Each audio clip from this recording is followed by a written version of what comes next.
Hello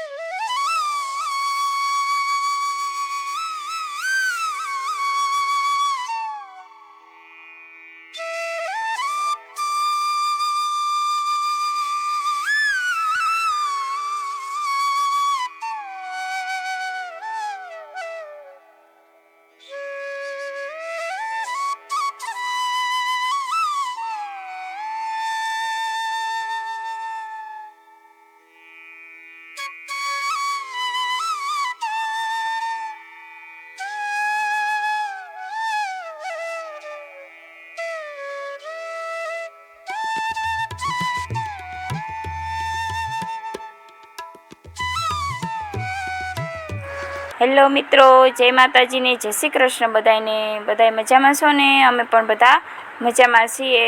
અને આ છે લીંબડીની અંદર મોરારી બાપુની રામકથા, અને આ થયું છે આ આયોજન. ખૂબ જ સરસ એવું આયોજન કરેલું છે. આ 1111 વિષ્ણુ મહાયજ્ઞ કરેલા છે.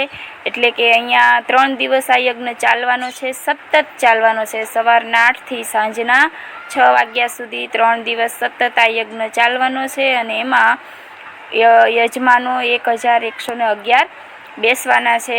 ગુજરાતની અંદર આવો મોટો યજ્ઞ ક્યાંય પણ થયો નથી. આ લીંબડીની અંદર મોરારી બાપુ રામકથાના આયોજનના ભાગરૂપે અહીંયા આ યજ્ઞનું આયોજન કરવામાં આવેલું છે.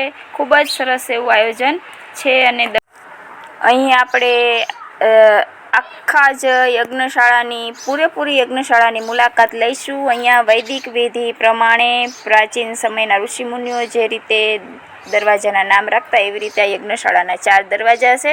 અને ચારેય દરવાજાના આપણા વેદોના નામ ઉપરથી નામ રાખવામાં આવેલા છે. યજુર્વેદ, ઋગ્વેદ, સામવેદ, અથર્વવેદ, એમ 4 વેદના નામ રાખી અને ચારેય દરવાજાના નામ રાખેલા છે. ખૂબ જ સરસ યજ્ઞશાળા છે અને બહુ મોટી યજ્ઞશાળા છે. આ વાંસથી બનાવેલી છે.